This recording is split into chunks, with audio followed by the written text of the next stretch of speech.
I wipe down the white marble table for the third time tonight, my feet aching in these second-hand shoes that never quite fit right. The weight of my law books in my backpack pulls at my shoulders as I move between tables at Bella Nota, the upscale Italian restaurant where I've worked for the past 2 years. The rich aroma of garlic and basil mingles with expensive cologne from the well-dressed patrons, creating an atmosphere of luxury I can observe but never truly belong to. Steam rises from the kitchen as Chef Marco calls out orders in rapid Italian, his voice cutting through the gentle murmur of conversation and clinking silverware. I understand every word he says, though I pretend not to. Speaking Italian here would mark me as different, educated beyond my station as a waitress. Better to remain invisible, just another college student working her way through law school. The crystal chandelier above casts warm light across the dining room, illuminating faces of politicians, business executives, and others whose wealth allows them to dine where a single bottle of wine costs more than my monthly rent. I move carefully between tables, balancing plates with practiced precision while mentally reviewing tort law for tomorrow's exam. The irony isn't lost on me that I study justice by day and serve those who likely operate outside it by night. My fingers unconsciously touch the small gold cross at my throat, a gift from my nonna before she passed. It's the only piece of jewelry I own, a reminder of family Sunday dinners where Italian was the only language spoken, and love was measured in extra helpings of pasta. Those memories feel like another lifetime now, when Papa worked construction and Mama cleaned houses, both dreaming their daughter would have better opportunities in America.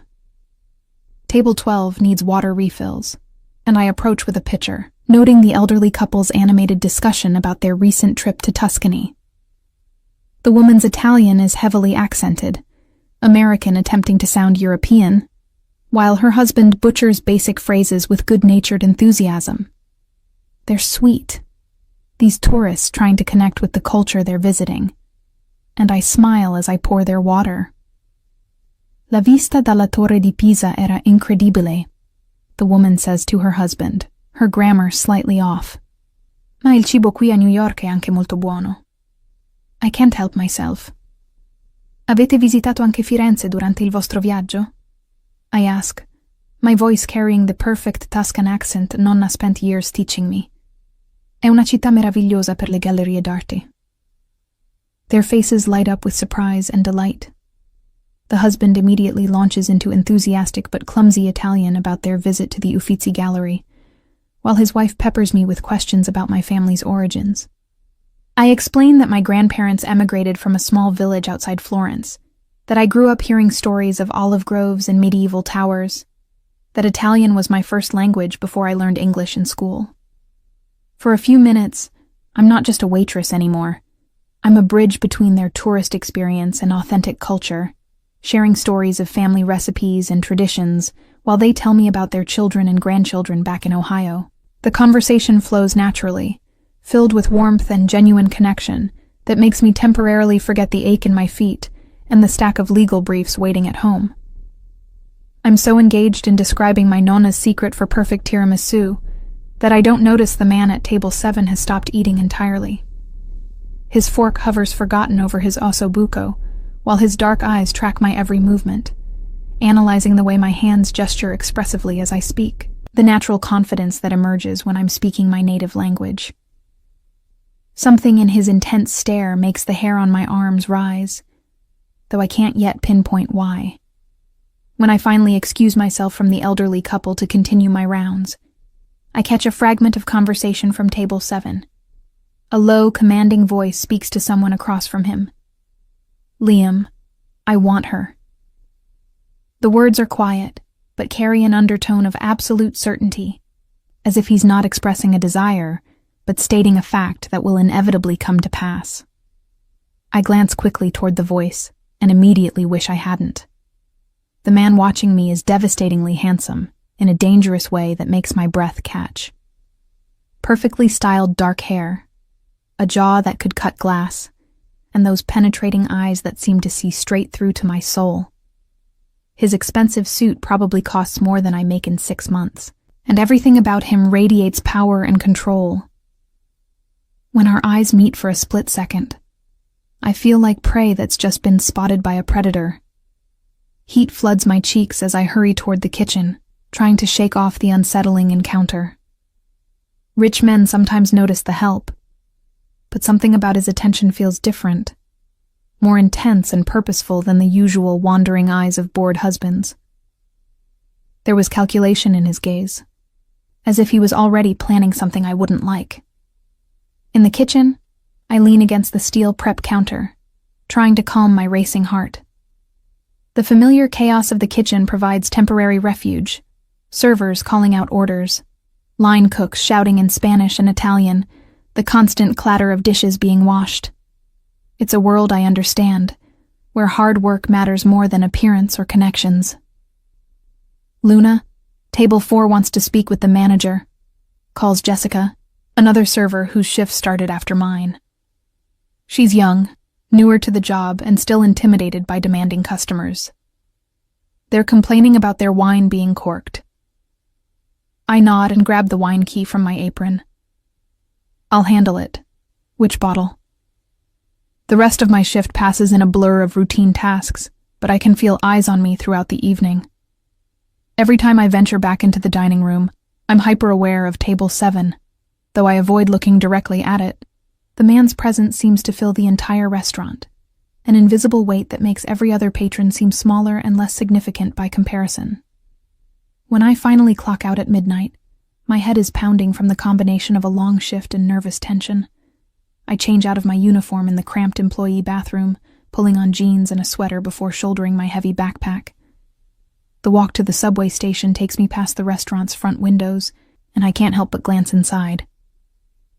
Table 7 is empty now, but somehow I know this isn't the end of whatever began tonight. As I descend into the subway tunnel, I tell myself I'm being paranoid, that wealthy men forget about waitresses the moment they leave the restaurant. But the feeling of being watched lingers, following me all the way home to my tiny studio apartment, where I'll spend the next 3 hours studying contracts and civil procedure. I unlock my door and step into the familiar safety of my small space. Law books are stacked on every available surface, evidence of my determination to build a better life through education and hard work. Pulling out my laptop, I try to focus on my studies, but my mind keeps drifting back to dark eyes and that commanding voice saying, "I want her," with such quiet certainty. The next morning brings my constitutional law class, where I sit in the back row taking detailed notes while Professor Williams discusses the balance between federal and state power. The lecture material should have my full attention, but I keep thinking about the man from the restaurant. Something about him suggested he was accustomed to getting exactly what he wanted, regardless of laws or conventional boundaries. During my lunch break, I call my parents from a quiet corner of the law library. Mama's voice is tired but warm as she tells me about Papa's job at the construction site and her new cleaning contracts. They're proud of my progress in law school, though they worry about me working so many hours to pay for it. I don't mention last night's strange encounter.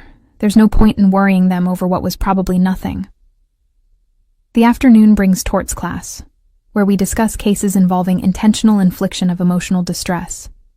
The professor presents hypothetical scenarios of power imbalances and psychological manipulation, legal concepts that suddenly feel less abstract than they did yesterday. When class ends, I realize I've been unconsciously gripping my pen so tightly that my knuckles have turned white. Evening brings me back to Bella Notte for another shift. I tie my apron and check my appearance in the mirror, ensuring my hair is neatly pulled back and my smile looks natural rather than forced. The dining room is already bustling with the dinner crowd when I emerge from the back, but my eyes immediately scan table 7. It's occupied by a different party tonight. A family celebrating someone's birthday, with expensive champagne and animated conversation. Relief floods through me as I realize I was worrying over nothing. Whatever interest that man had shown was probably just momentary boredom, forgotten as soon as he left the restaurant. I'm assigned to the north section tonight, farthest from table 7, which suits me perfectly. My tables are filled with regular customers and new faces, all demanding the kind of attentive service that keeps my mind occupied and my tips decent. An anniversary couple wants wine recommendations.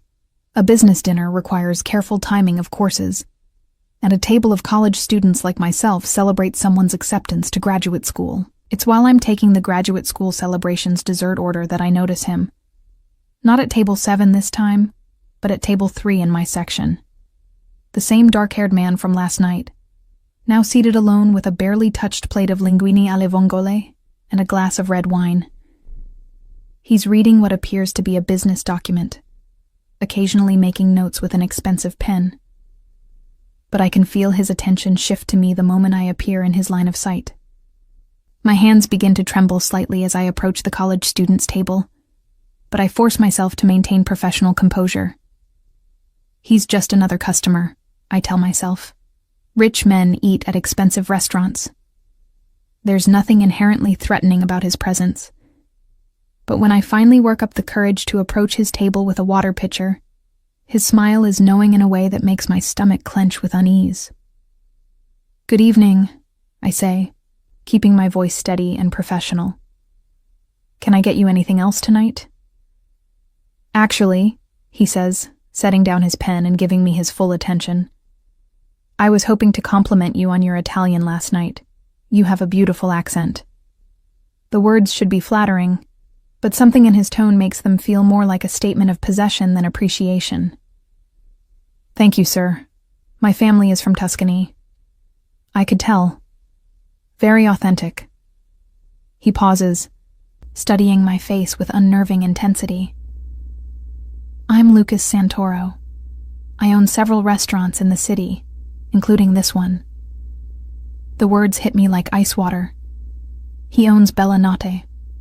My employer, the man who signs my paychecks, the person who could end my job with a single word. The power dynamic shifts so dramatically that I feel dizzy.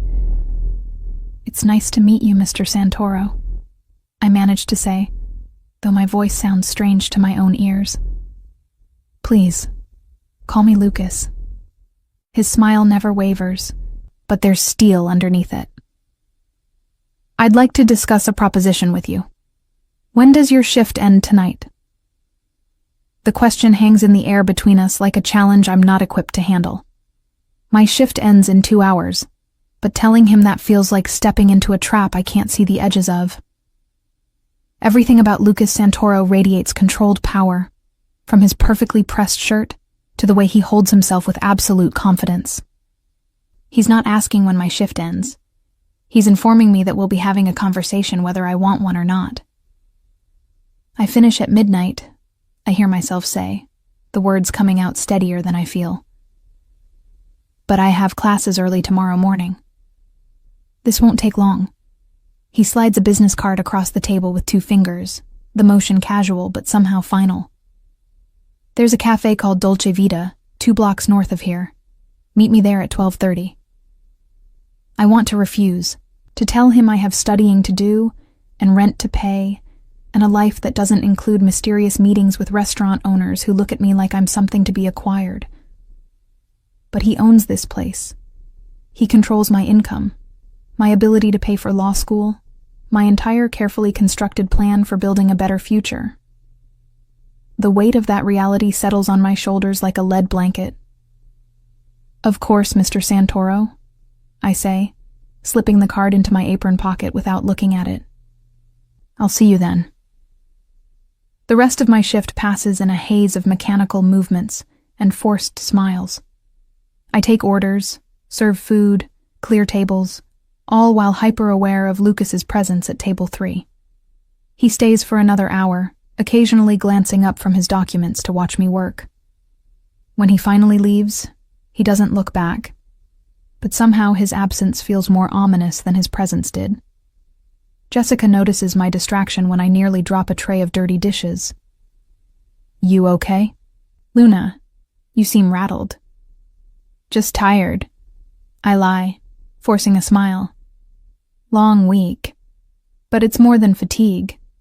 There's a growing sense that my carefully ordered world is about to be turned upside down by forces beyond my control. The way Lucas looked at me wasn't casual interest or even simple attraction. It was ownership, as if he'd already decided something about my future that I hadn't been consulted on. At midnight, I change out of my uniform with shaking hands. The walk to Dolce Vita feels like a death march, each step taking me further from the safety of routine and closer to whatever Lucas Santoro wants from me. The cafe is small and intimate, filled with the kind of wealthy clientele who don't worry about the price of artisanal coffee and imported pastries. Lucas is already there when I arrive, seated at a corner table with 2 espressos waiting. He's changed from his dinner attire into dark jeans and a black sweater that emphasizes his broad shoulders and lean frame. Without the formal barrier of his business suit, he looks younger, but somehow more dangerous, like a predator who's dropped his civilized mask. "Thank you for coming," he says, as I slide into the chair across from him. "I wasn't sure you would." "You're my employer," I reply carefully. "When you ask for a meeting, I assume it's work-related." His laugh is low and rich, genuinely amused. "In a way, it is. I have a proposition for you, Luna, something that could change your life significantly." I wrap my hands around the warm espresso cup, using the heat to steady my nerves. "What kind of proposition?" "I need someone with your particular skills. Fluent Italian, educated, poised, beautiful. Someone who can move in certain social circles and represent my interests professionally." He leans forward slightly, his dark eyes intense. "I'm offering you a position as my personal assistant. The salary would be triple what you make waitressing, plus benefits, plus opportunities to use your legal training once you graduate." The offer is so unexpected that I nearly choke on my coffee. Triple my current salary would mean no more financial stress, no more choosing between textbooks and groceries, no more falling asleep over case studies because I'm too exhausted from work to concentrate properly. "Why me?" I ask suspiciously. "You could hire anyone with those qualifications, someone with actual experience." "Experience can be taught. What you have is natural. Last night, watching you with those tourists, you were completely authentic. That kind of genuine connection can't be faked." His fingers drum once against the table, a small gesture that somehow feels significant. "Plus, your legal background would be valuable. I have various business interests that require careful navigation of regulations and contracts." Something in the way he says business interests makes my skin prickle. I think about the expensive suit, the way other restaurant staff deferred to him without question, the quiet authority he radiates even in casual clothes. Rich men don't usually take such personal interest in their waitresses unless there's more to the story. "What exactly would my duties include?" I ask, stalling for time while my mind races through possibilities. "Administrative work mostly. Scheduling, correspondence, accompanying me to business dinners and social events. You'd need to be available during evening hours frequently, which I know conflicts with your current class schedule." He pauses, watching my reaction carefully. "I've already spoken to Dean Morrison at your law school. If you accept this position, you'll be transferred to the evening program with full scholarship coverage." The words hit me like a physical blow. He's already contacted my school, already arranged for my schedule to be changed, already made decisions about my life without consulting me. The presumption is breathtaking and terrifying. "You spoke to my dean?" My voice comes out sharper than intended. "You had no right to do that." I had every right to explore options that would benefit both of us. The evening program is actually more prestigious, designed for working professionals. Your professors would include practicing attorneys and federal judges. The connections alone would be worth more than your current tuition costs. He's right, and that's what makes this so insidious. The evening program is harder to get into, more expensive, and absolutely would open doors that my current track won't. But the fact that he's already manipulated the situation without my knowledge makes every instinct I have scream warnings. "I need time to think about this," I say, starting to stand. "Of course." But his hand moves across the table to rest lightly on my wrist, not grabbing but clearly indicating I should sit back down. But I should mention that Bellinata will be closing for renovations next month. All current staff will be laid off, though I'll be happy to provide excellent references. The threat is delivered so smoothly, wrapped in such reasonable language, that it takes me a moment to process what he's actually saying. Accept his offer or lose my job. Take his deal or watch my carefully planned future crumble. That's quite a coincidence, I manage to say, though my throat feels tight. Not a coincidence at all. I've been planning these renovations for months, but the timing works out well for everyone involved.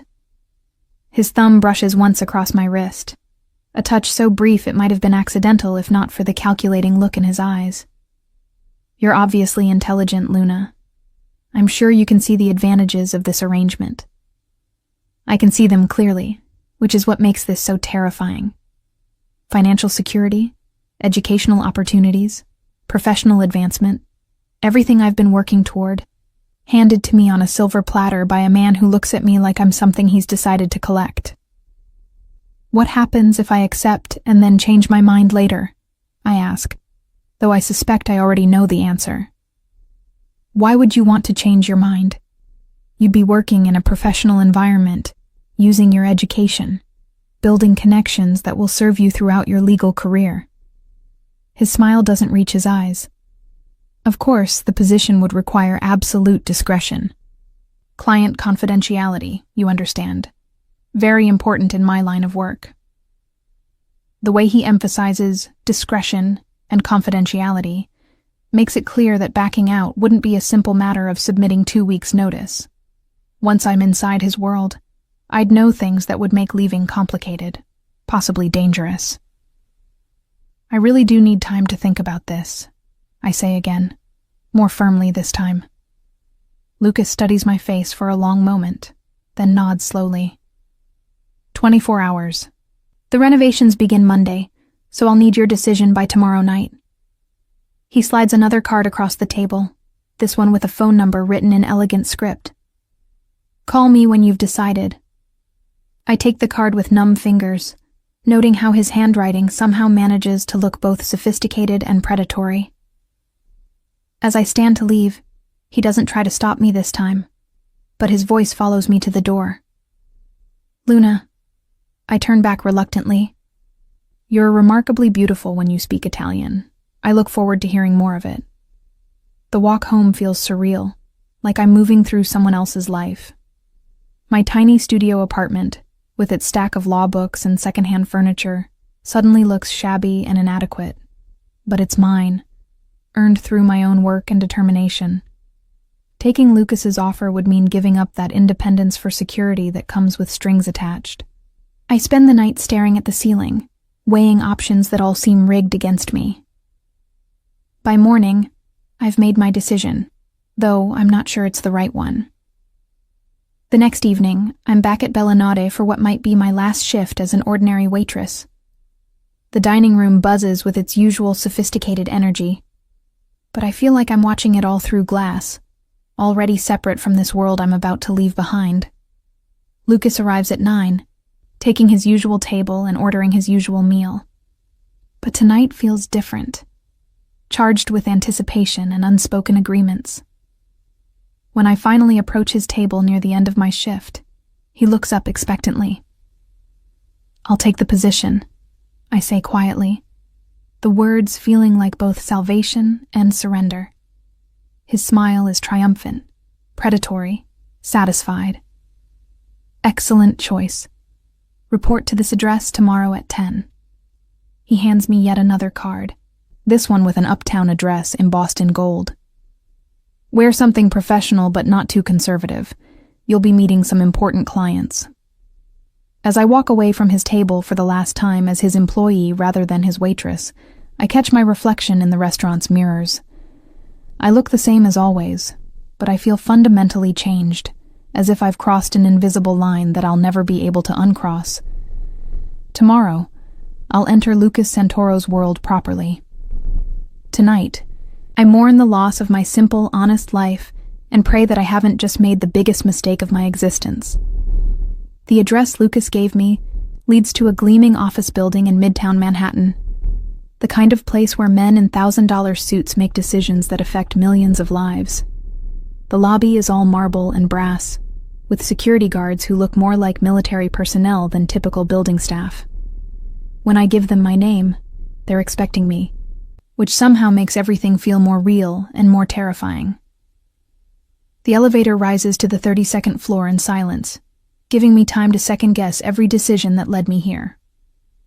I've dressed carefully in a black pencil skirt and white blouse, professional enough to fit in, but not so formal that I look like I'm trying too hard. My hands shake slightly as I check my appearance in the polished steel doors. Lucas's office suite takes up half the floor, with floor-to-ceiling windows offering panoramic views of the city. The reception area is elegant but understated, staffed by a woman in her 50s, who looks like she could run a small country if necessary. She introduces herself as Margaret and explains that she'll be training me on the administrative systems. Mr. Santoro is in meetings all morning, she tells me, her voice crisp and efficient. But he wants to see you at noon for lunch with a client, something about your Italian being useful for the conversation. The morning passes in a blur of password setups, filing systems, and protocol explanations. Margaret is professional but not unfriendly, treating me like a competent adult rather than a wayward waitress who stumbled into a world above her station. The work itself seems straightforward: scheduling, correspondence, research, though I notice certain files are marked with color-coded systems that Margaret doesn't explain. At 11:30, she shows me to a smaller office adjacent to Lucas's main workspace. "This will be yours," she says, gesturing to a desk that's nicer than any furniture I've ever owned.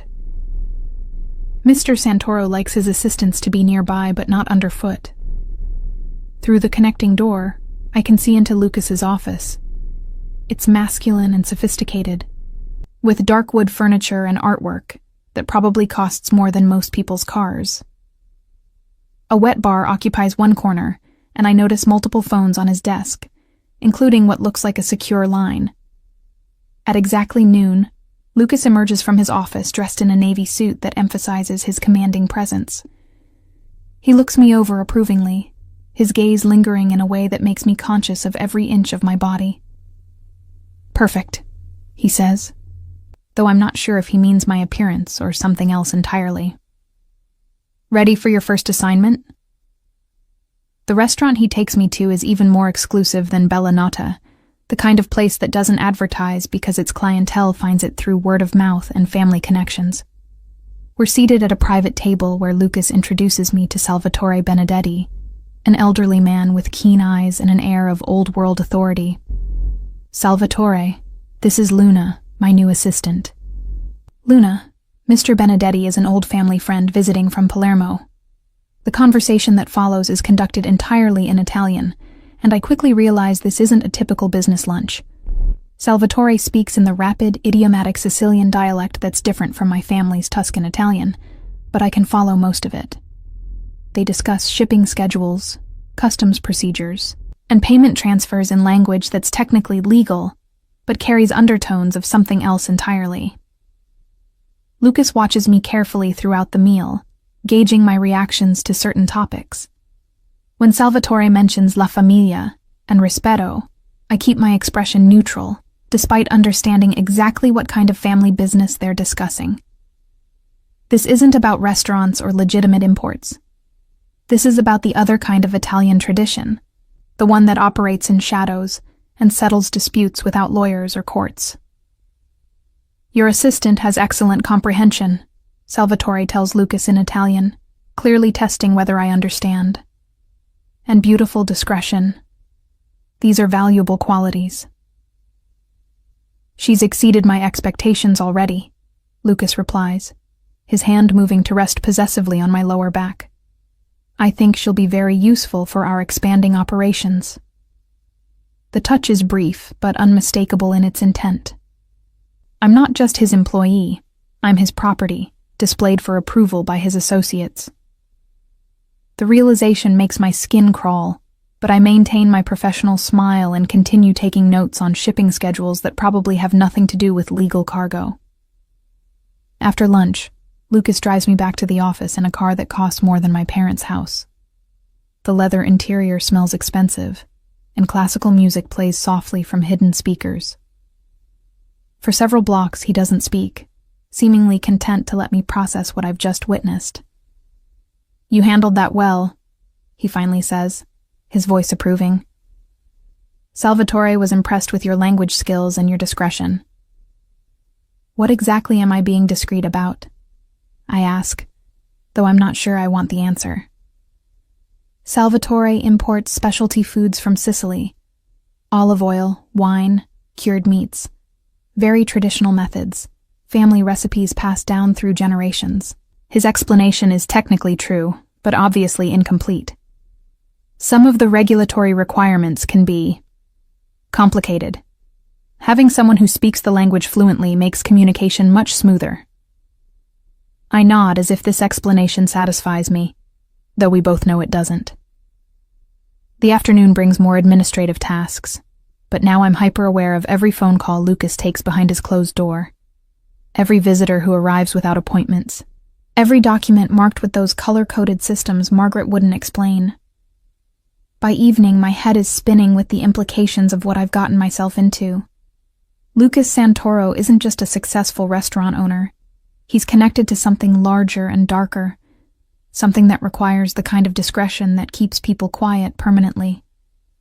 As I prepare to leave for the day, Lucas appears at my office door. "Dinner tomorrow night. Charity gala at the Metropolitan Museum. You'll need something formal. I've arranged for a personal shopper to meet you in the morning." Is this work? Or... I trail off, not sure how to categorize what our relationship is becoming. Everything is work now, Luna, but some work is more pleasant than others. His smile is warm but predatory. 8 o'clock. Car will pick you up at 7:30. That night, I lie awake wondering what I've traded my simple life for. Financial security, yes, but at what cost? I'm no longer a struggling law student working her way through school. I'm something else now, something that belongs to Lucas Santoro and his world of expensive suits and unspoken threats. The personal shopper arrives at my apartment with a selection of evening gowns that probably cost more than I used to make in 6 months. I choose a midnight blue dress that's elegant without being ostentatious, paired with jewelry that feels foreign against my skin.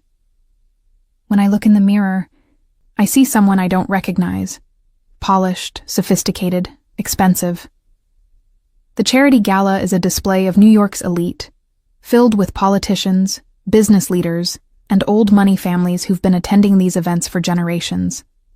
Lucas moves through the crowd like he belongs, which I'm beginning to understand he does. The Santoro name opens doors that money alone can't touch. "Stay close," he murmurs as we enter the main reception hall. "There are people here who know about you now. Your safety depends on being seen as mine." The possessiveness in his voice should anger me, but instead it sends an unwelcome thrill down my spine. When he places his hand on my waist to guide me through the crowd, I don't pull away. When he introduces me as his associate to powerful people whose names I recognize from newspaper headlines, I smile and make appropriate conversation in whatever language the situation requires. It's during the silent auction that I first notice we're being watched. A man across the room keeps glancing in our direction, his attention focused not on Lucas, but on me. When I mention this to Lucas, his expression darkens with something dangerous. "Viktor Kozlov," he says quietly. "Russian. He's been trying to expand his operations into territory that's been in my family for 3 generations. What does he want with me?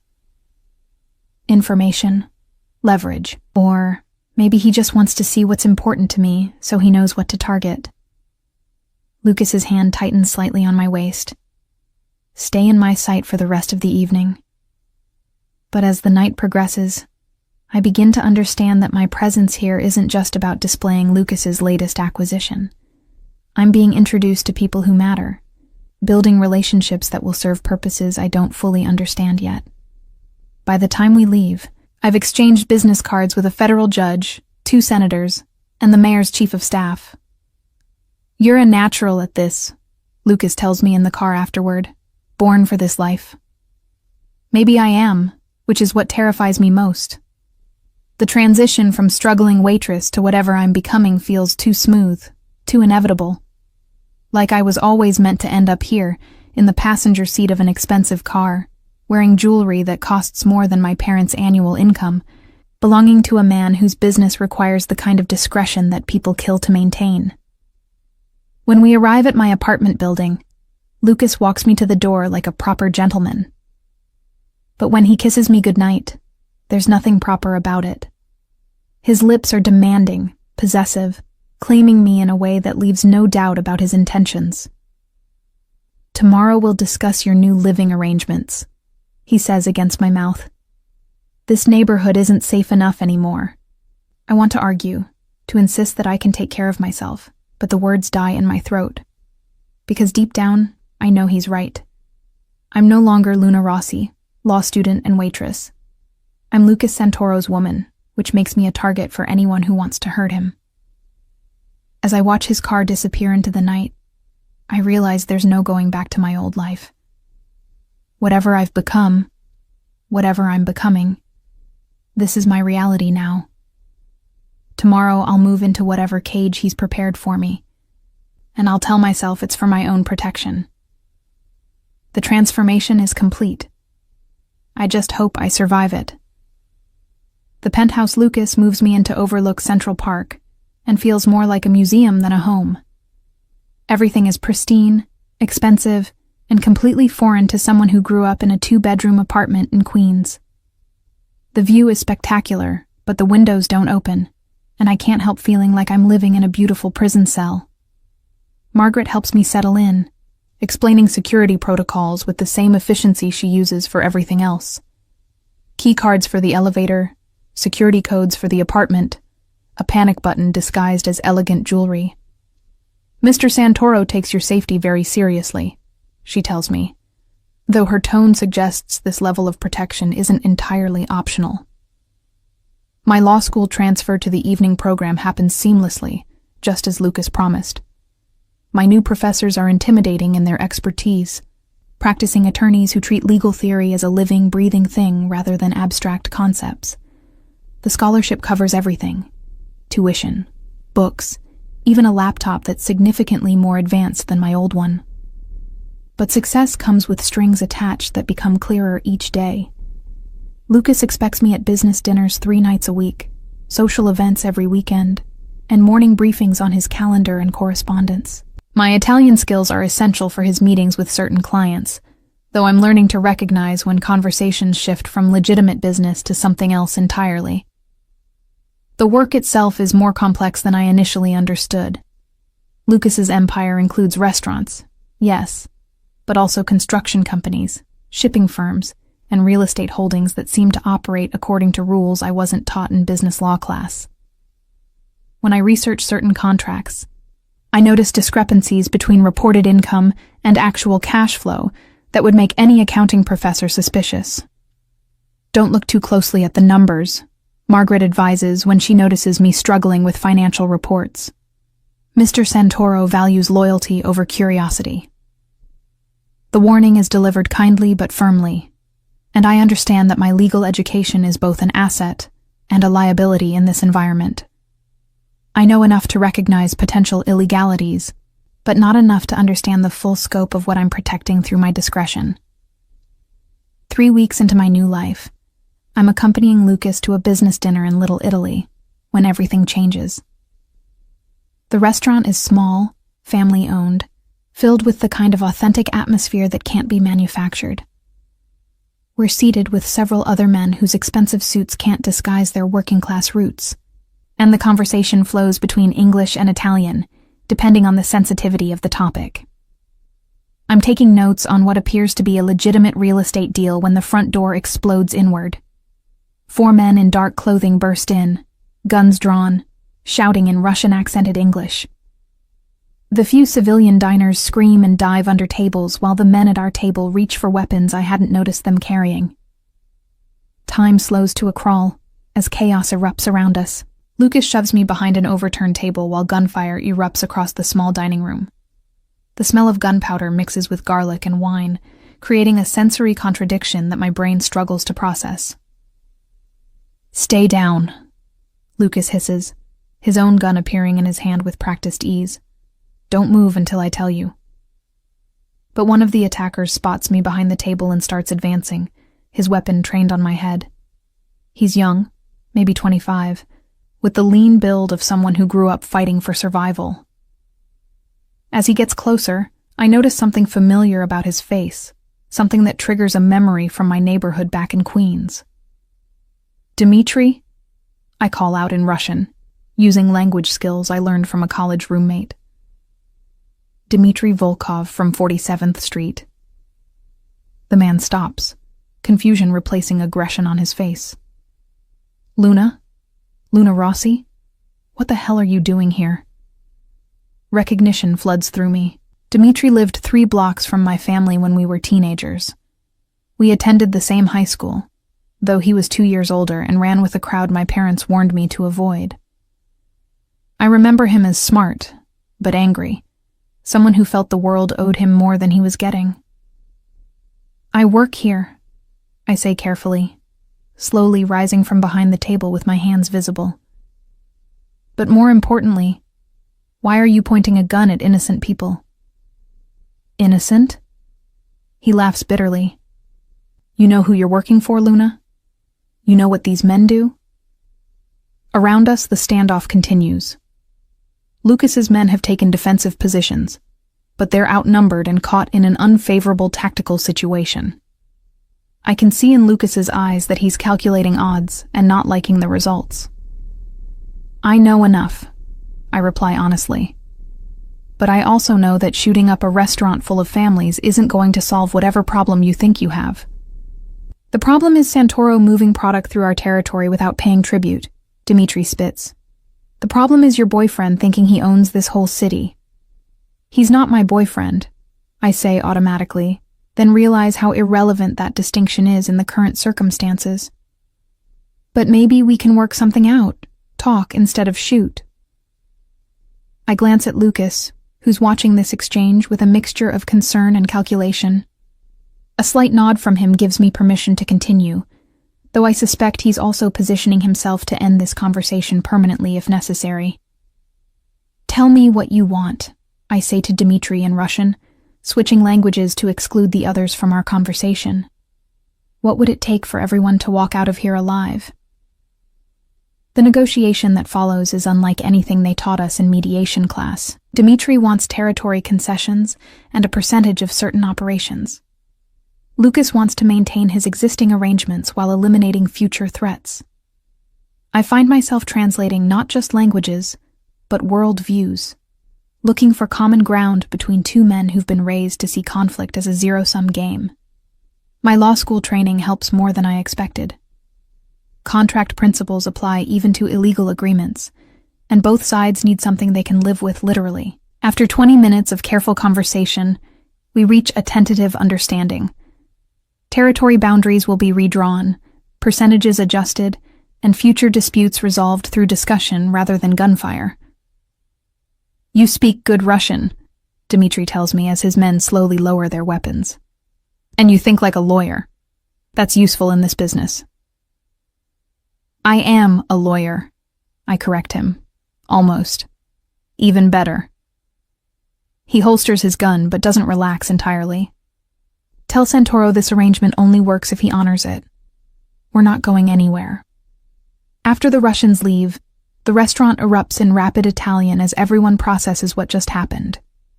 Lucas pulls me aside, his hands checking me for injuries while his eyes search my face for signs of trauma. Are you hurt? He demands. Did they threaten you? I'm fine, I assure him, though my hands are shaking now that the adrenaline is wearing off. I just recognized Dmitri from the neighborhood. You negotiated a territorial agreement in 2 languages while under threat of death, Lucas says, his voice carrying a note of amazement. That's not fine, Luna. That's extraordinary. The drive back to the penthouse is quiet, both of us processing the evening's events. When we arrive, Lucas pours himself a drink, with hands that aren't entirely steady. The controlled facade he maintains is cracking slightly, revealing the stress he hides behind his confident exterior. I should have anticipated this, he says, more to himself than to me. Victor's been pushing the Russians to test our boundaries. I put you in danger. I chose to be there, I remind him, and I chose to speak up when I recognized Dmitri. You probably saved lives tonight, including mine.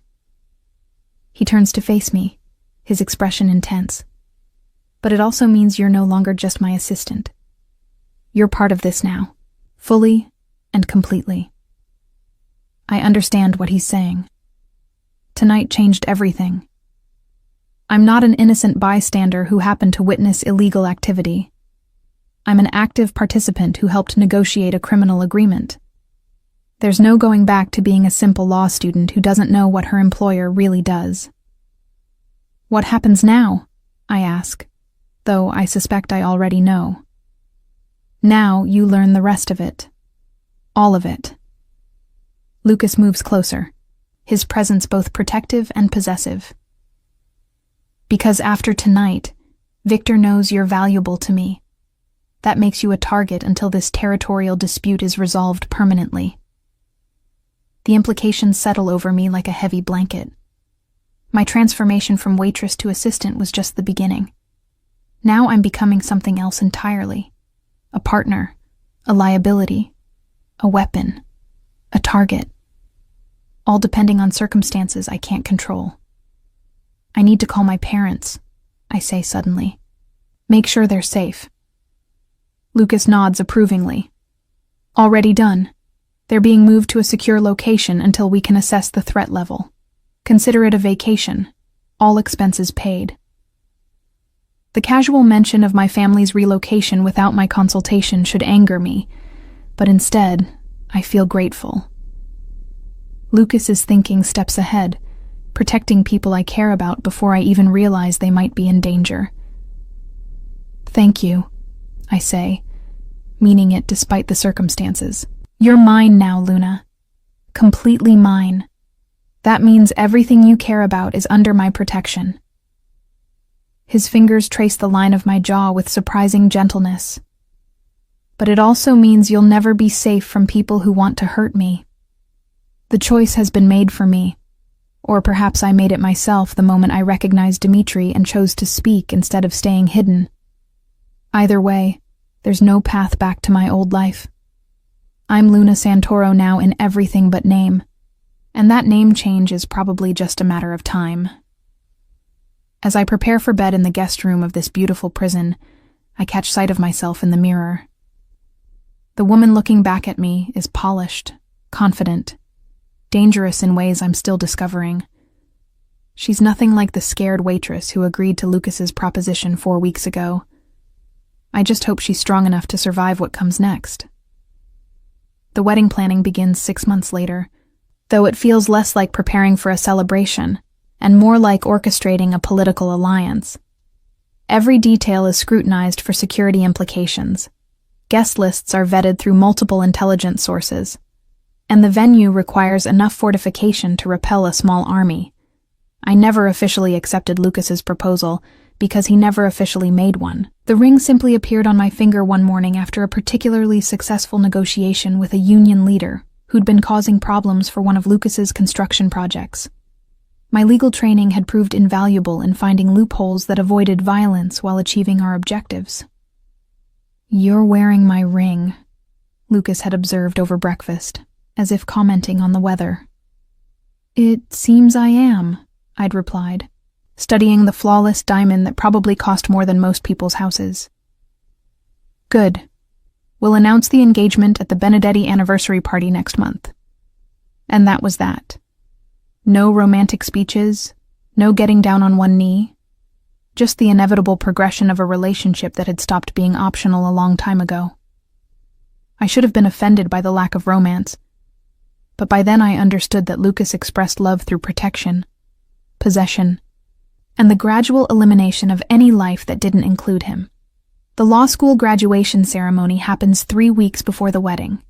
Lucas attends despite the security concerns, sitting in the family section with an intensity that makes other parents uncomfortable. When my name is called and I walk across that stage to receive my diploma, I see pride in his eyes that's almost painful in its sincerity. Dr. Luna Rossi, he says when I reach him afterward, emphasis on the new title. How does it feel? Surreal, I admit, clutching the diploma that represents 4 years of work that feels like someone else's life. Everything feels surreal lately. That evening, he presents me with a briefcase containing contracts for 3 legitimate legal positions: corporate counsel for his restaurant group, legal advisor for his real estate holdings, and consulting attorney for his various business interests. All lucrative, all respectable, all ways to use my education within the framework of his empire. Choose whichever interests you most, he tells me. Or all 3, if you prefer. Your law license gives us options we didn't have before. I select the corporate counsel position, partly because restaurants feel like familiar territory, and partly because I suspect it's the cleanest of his operations. The work is challenging, and legitimately legal, though I'm careful not to look too closely at certain financial arrangements that seem designed to obscure rather than clarify. Margaret retires 2 weeks before the wedding. Her replacement, a younger woman named Sophia, who speaks 4 languages and has experience with what she delicately terms complex security requirements. The transition is smooth, but I miss Margaret's maternal presence. She'd been a buffer between me and the darker aspects of Lucas's world, protecting my innocence for as long as possible. The bachelor party is held at a private club that I pretend not to know is owned by the Benedetti family. Lucas returns home that night sober and uninjured, which I've learned to count as a victory. Too many of his associates have enemies who might see such events as opportunities. My bachelorette party, by contrast, is a carefully orchestrated affair at the penthouse. The guest list includes wives and daughters of Lucas's business associates, women who understand exactly what kind of life I'm entering. They're uniformly elegant, perfectly composed, and absolutely terrifying in their loyalty to their husband's interests. Marriage in this life isn't like civilian marriage, explains Carla Benedetti, Salvatore's daughter-in-law. Your husband's enemies become your enemies. His successes become your successes. His secrets become your secrets, buried so deep you forget they ever existed. The other women nod in agreement, offering advice that's part etiquette lesson and part survival guide. How to host dinner parties that serve dual purposes as business meetings.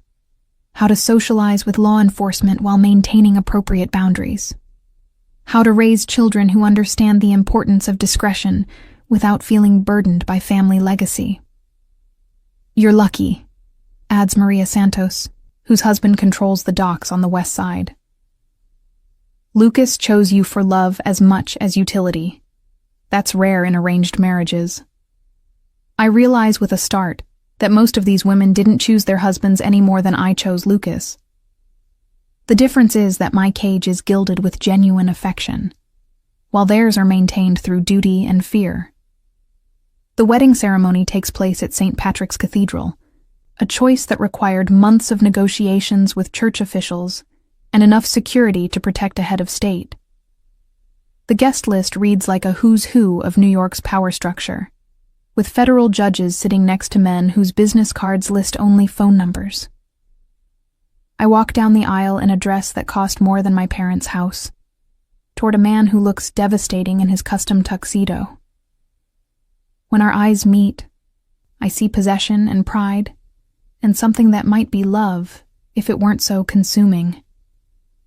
He doesn't smile during the ceremony, but his hands are steady when he places the wedding ring on my finger. The reception is held at the Plaza Hotel, transformed into a fortress of elegance and security. Every waiter has been background checked, every vendor vetted through multiple sources, every guest screened for weapons and recording devices. The food is exceptional, the music perfect, the atmosphere exactly what one would expect from a society wedding. But underneath the civilized veneer, I can feel the currents of power and obligation that bind these people together. During our first dance, Lucas whispers in my ear, "You're officially untouchable now. Mrs. Santoro carries weight that Luna Rossi never could." The name change is more than ceremonial. Within a week of returning from our honeymoon in Tuscany, I'm fielding calls from attorneys, judges, and politicians who want to discuss cases and legislation with someone who has Lucas's ear. My law degree becomes a bridge between his world and legitimate power structures, allowing conversations that couldn't happen directly. The honeymoon itself was surreal. 2 weeks in a restored villa outside Florence, surrounded by vineyards and olive groves that belonged to Lucas's extended family. For brief moments, walking through villages where my grandmother grew up, I could almost pretend we were a normal couple enjoying our new marriage. But even in rural Italy, security personnel shadowed our movements, and Lucas took calls at all hours in rapid Italian that had nothing to do with tourism. "This is where it all began," he told me one evening as we watched sunset paint the Tuscan hills gold. "My great-grandfather left this place with nothing but determination and a willingness to do whatever was necessary to survive. And now we own half of it." His smile was satisfied, but not entirely happy. "Success comes with obligations, Luna. Every generation builds on what came before, adding their own piece to the legacy." I understood then that I wasn't just marrying Lucas. I was marrying into a dynasty with roots stretching back over a century. My children would inherit not just wealth, but expectations, responsibilities, and enemies I couldn't even imagine yet. The first real test of my new position comes 3 months after the wedding. Viktor Kozlov, the Russian who'd been watching me at the charity gala, requests a meeting to discuss what he terms mutual interests. The request comes through proper channels, with enough formality to suggest legitimate business. But Lucas's reaction tells me there's more to it. "He wants to see how much influence you actually have," Lucas explains as we prepare for the meeting.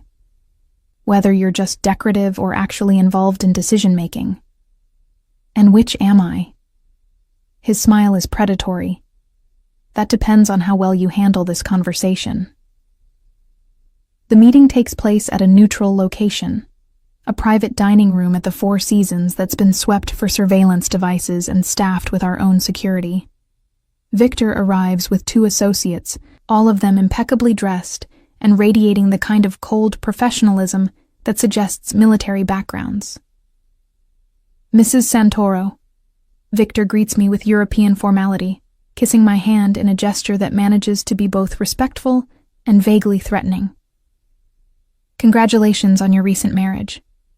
I hear you've become quite influential in certain circles." "I prefer to think of myself as well-connected rather than influential," I reply carefully. "Influence suggests power I'm not sure I possess." "Modest. I appreciate that quality." He settles into his chair with fluid grace. "But modesty aside, you have access to legal channels that could benefit all of us. Immigration issues, licensing problems, regulatory complications. These things slow down business unnecessarily.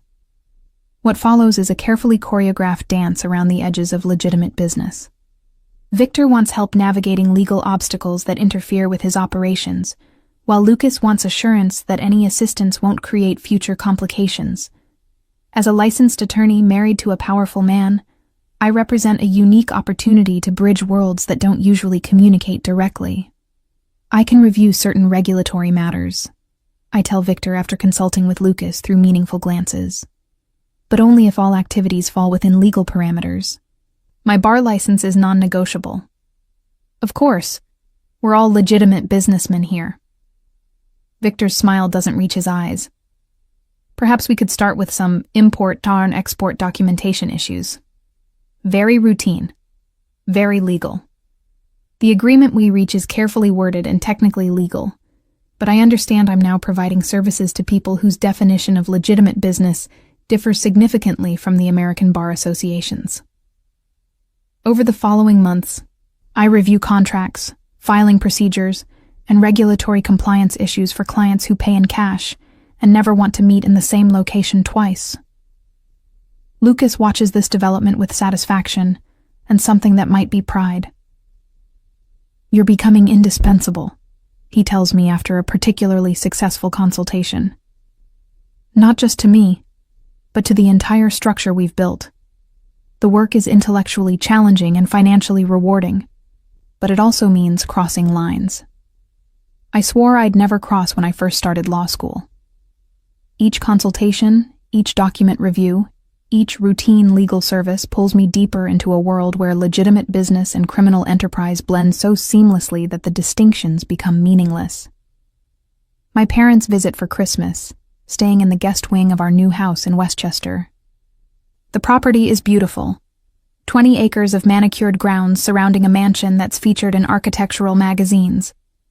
But I notice Papa examining the security systems with the eye of someone who understands construction, while Mama asks careful questions about my work that suggest she's not as naive as I once thought. "You look happy," Mama tells me as we prepare Christmas dinner together. Different, but happy. Different how? Confident, powerful, like you know secrets the rest of us don't. She pauses in her stirring to study my face. That can be lonely, cara mia. Power is often lonely. She's right, though I wouldn't have admitted it 6 months ago. The women in my social circle now are pleasant but guarded, our friendships limited by what we can't discuss. My law school classmates have moved on to careers in corporate firms or public service, lives that seem impossibly simple compared to mine. Even casual conversations require careful editing to avoid revealing too much about my actual daily activities. But Lucas provides an anchor in this shifting landscape. Behind closed doors, away from business obligations and social expectations, he's surprisingly tender. He remembers details about my law school professors, asks about my parents' health, and seems genuinely interested in my opinions on everything from restaurant menus to international politics. "Do you ever regret it?" he asks one evening as we're reviewing seating charts for an upcoming dinner party. "The life you gave up for this one?" I consider the question seriously. The old Luna would have been studying for the bar exam in a cramped studio apartment, worried about student loans and entry-level salary negotiations. This Luna reviews million-dollar contracts in a home office overlooking landscaped gardens, with financial security that extends to my parents and future children I haven't even conceived yet. I regret how little choice I had, I answer honestly, but I don't regret where I ended up. His expression grows serious. "You always had choices, Luna. Maybe not good ones, but choices nonetheless. You could have refused my first offer, could have tried to disappear, could have gone to the FBI with what you've learned, and risked everyone I care about getting hurt in the process. Yes, that's the price of living in my world. Everyone you love becomes a potential target." He reaches across the table to cover my hand with his. But also, everyone you love gets protected by resources most people can't imagine. It's a fair trade, I suppose, though one I wish I'd understood more clearly before making it. Safety and security, in exchange for freedom and innocence. Wealth and power balanced against constant vigilance and moral compromise. The dinner party we're planning will host 40 guests, including a federal judge, 2 senators, the mayor, and enough business leaders to move markets with a single coordinated decision. My role is to facilitate conversations, provide legal insight when requested, and ensure that everyone leaves feeling their interests have been heard and respected. "You're becoming a political asset," Lucas observes as we finalize the guest list. "People want access to you specifically, not just tolerance from me." He's right. Over the past year, I've built relationships with legitimate power brokers who see me as a bridge to Lucas's world, without the complications of direct contact. Judges who need insight into organized crime patterns for sentencing decisions. Politicians who want to understand constituency, concerns without appearing to negotiate with criminals. Business leaders who need problems solved through unofficial channels. "Is that what you wanted when you first approached me?" I ask. "A political asset?" "I wanted you," he says simply. "Everything else is just convenient coincidence." The dinner party is a success, with conversations that will influence legislation, judicial decisions, and economic policies for months to come. I move through the evening playing hostess, attorney, and unofficial diplomat, facilitating discussions that couldn't happen in official settings, but that serve everyone's interests. Later, as we're cleaning up, Lucas pulls me aside. There's something we need to discuss. Something important. The seriousness in his tone makes my stomach clench with familiar anxiety. In his world, important discussions usually involve danger, displacement, or decisions that will change everything again. Victor's operation is expanding faster than we anticipated, he begins. The territorial agreements you negotiated are holding, but he's bringing in new people, hungrier people who don't respect the boundaries we established. What does that mean for us? It means we need to consolidate our position, strengthen alliances, eliminate weaknesses, prepare for conflicts that diplomacy might not resolve. His hands settle on my shoulders, warm and reassuring. And it means starting the next phase of our life together. Understanding dawns slowly. You want to have children. I want heirs. Protected heirs who understand their inheritance and responsibilities. His expression grows tender. But more than that, I want a family with you. Children who grow up bilingual and brilliant, who can navigate both worlds without losing themselves in either. The prospect of pregnancy in this environment terrifies and excites me in equal measure. Children would make me more vulnerable but also more valuable, creating bonds that would ensure my permanent place in Lucas's world, while giving me leverage I don't currently possess. When? I ask, though I suspect the timing isn't entirely up to me. Soon. Before the situation with Victor escalates to the point where pregnancy becomes too dangerous. He pauses, studying my face. Are you ready for that level of commitment? As if I haven't already committed everything I am and everything I could become to this life we've built together. But children would seal that commitment in ways that legal contracts and marriage certificates can't touch. Once I'm carrying Lucas Santoro's heir, I'll never be anything other than his wife, his partner, his most valuable asset and greatest vulnerability. Yes, I hear myself say, the word carrying weight I'm still learning to measure. I'm ready. His kiss is possessive and tender, claiming and celebrating simultaneously. When we break apart, I see satisfaction in his eyes mixed with something that might be relief, as if he'd been holding his breath, waiting for my answer to a question that was never really optional. 6 weeks later, I'm staring at a positive pregnancy test in the marble bathroom of our Westchester mansion, wondering how a simple plus sign can feel like both victory and surrender. Outside, snow falls on gardens that will bloom again in spring, marking time that feels both precious and borrowed. Lucas finds me there, still holding the test, still processing the magnitude of what we've set in motion. And? He asks, though my expression probably already gives him the answer. Congratulations, I whisper. You're going to be a father. His reaction is immediate and overwhelming, gathering me into his arms with a gentleness that contrasts sharply with his usual controlled demeanor. For a moment, the dangerous man who commands respect through fear disappears, replaced by someone vulnerable and amazed by the possibility of new life.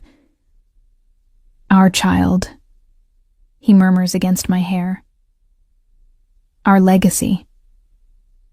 Standing in his embrace, surrounded by luxury that would have been unimaginable in my old life, I realize this is exactly where I was always meant to end up. Not because of fate or destiny, but because every choice I made, accepting his job offer, moving into his world, speaking up during that confrontation with Dimitri, led inevitably to this moment. I'm no longer Luna Rossi, the waitress who spoke Italian to tourists and dreamed of a simple legal career.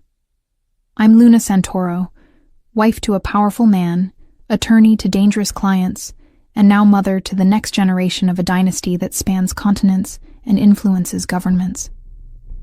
The transformation is complete, and there's no path back to innocence.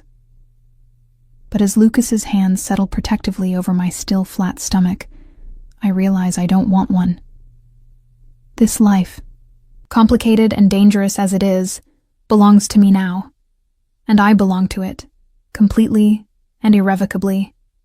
The baby kicks for the first time during a meeting with the federal judge who's become one of my most important contacts. Judge Patricia Hernandez is reviewing sentencing guidelines for organized crime cases, seeking input that will help her understand the difference between leadership and operational roles in criminal enterprises. The challenge, she explains, is determining which defendants are truly dangerous versus those who are simply caught in circumstances beyond their control. I nod thoughtfully, one hand resting on my expanding belly while the other takes notes. Intent matters as much as action. Someone who chooses to participate is different from someone who's coerced or has no viable alternatives. Exactly. But proving intent can be nearly impossible when defendants refuse to cooperate or provide context for their decisions.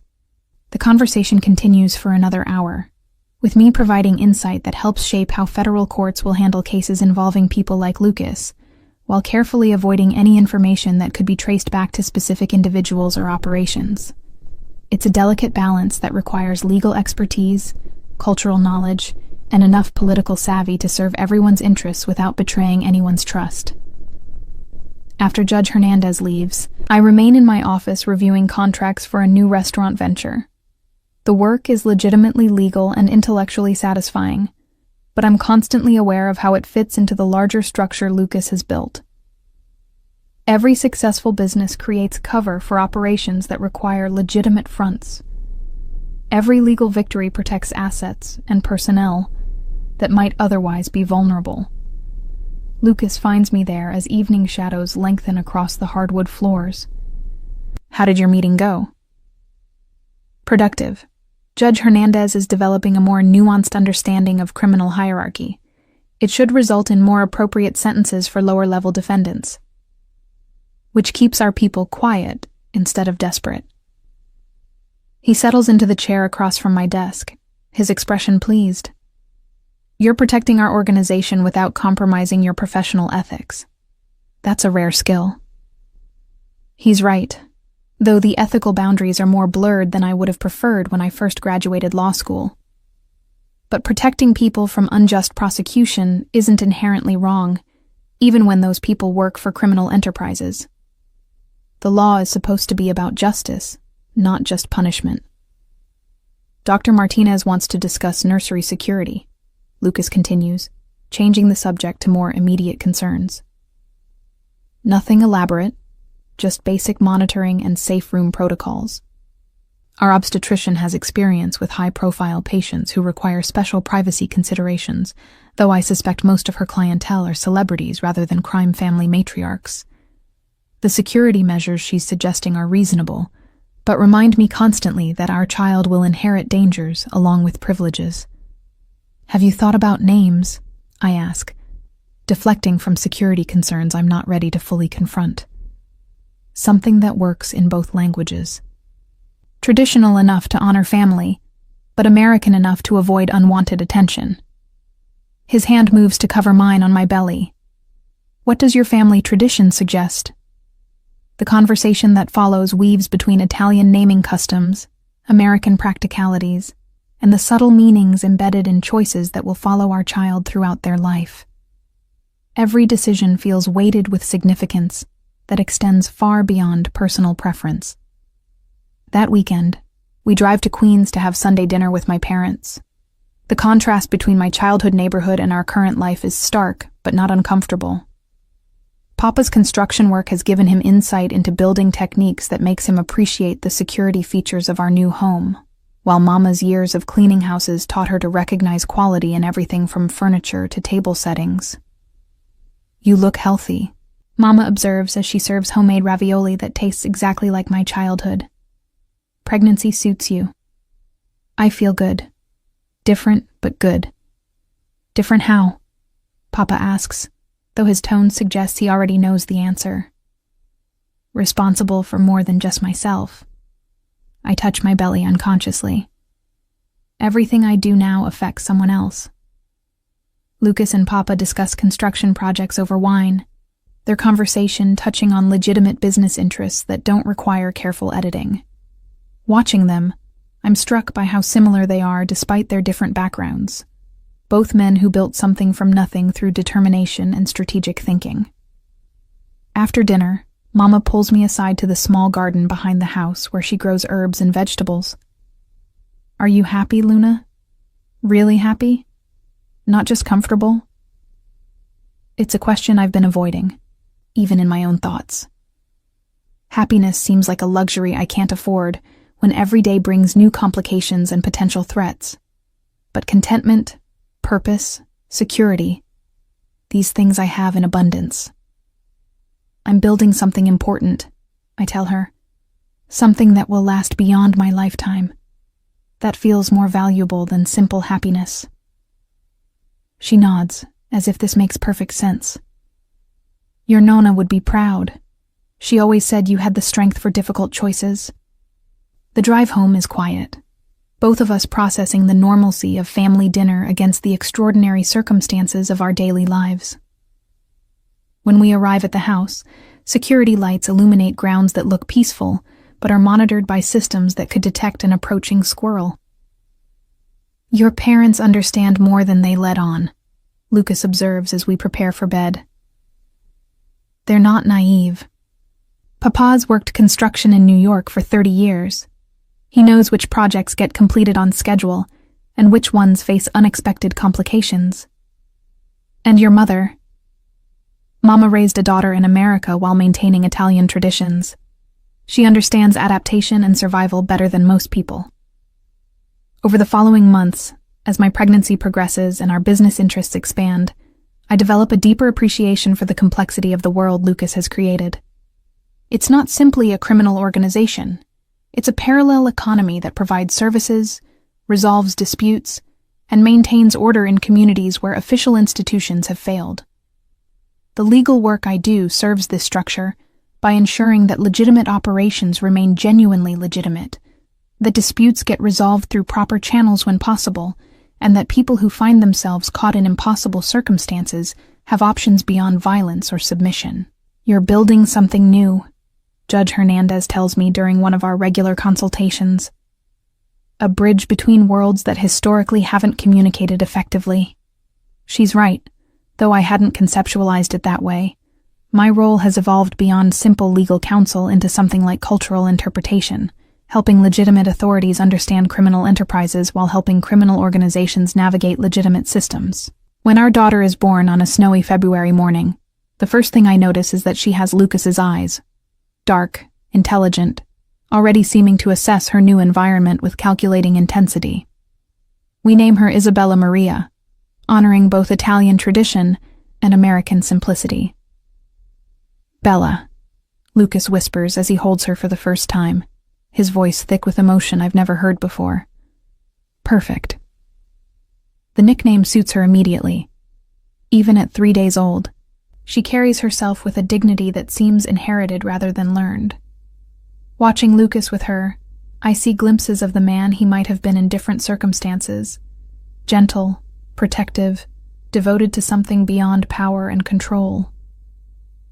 The christening takes place at St. Patrick's Cathedral, with the same guest list that attended our wedding, plus several new faces representing alliances that have formed since then. Isabella sleeps peacefully through the ceremony, seemingly unbothered by the attention of judges, politicians, and businessmen whose interests span both sides of the law. She's going to rule the world someday, Carla Benedetti predicts during the reception. Look at those eyes. She already knows more than she's telling.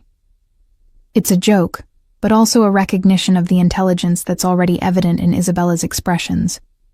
She watches everything, processes information with an intensity that seems beyond her age, and responds to different languages with the kind of immediate comprehension that suggests she'll be naturally trilingual. What kind of world are we giving her? I ask Lucas that evening, as we watch Isabella sleep in her nursery that's more secure than most bank vaults. A complicated one, he admits. But also a world where she'll have every advantage, every opportunity, and every protection we can provide. Including the protection of being able to choose a different path. His expression grows thoughtful. If she wants to be a professor or a doctor or an artist, she'll have our complete support. But she'll also inherit responsibilities that can't be completely abandoned. The choice will be how she fulfills those responsibilities, not whether to accept them.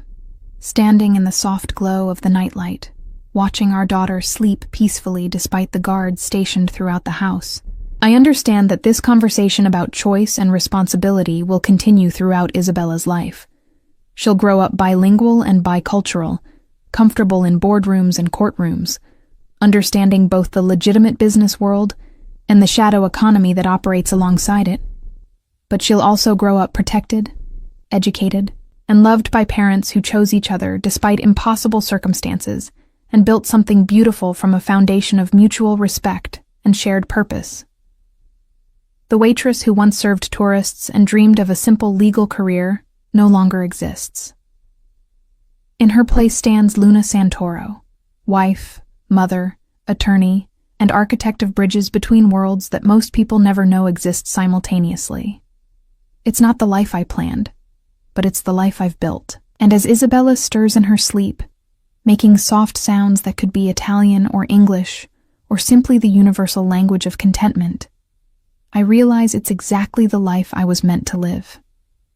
The transformation is complete, the future secured, and the next generation ready to inherit a legacy that spans continents and transcends the simple categories of legal and illegal, right and wrong, choice and obligation. In Lucas's world, everything is more complicated than it appears, including love, family, and the meanings we attach to the word home.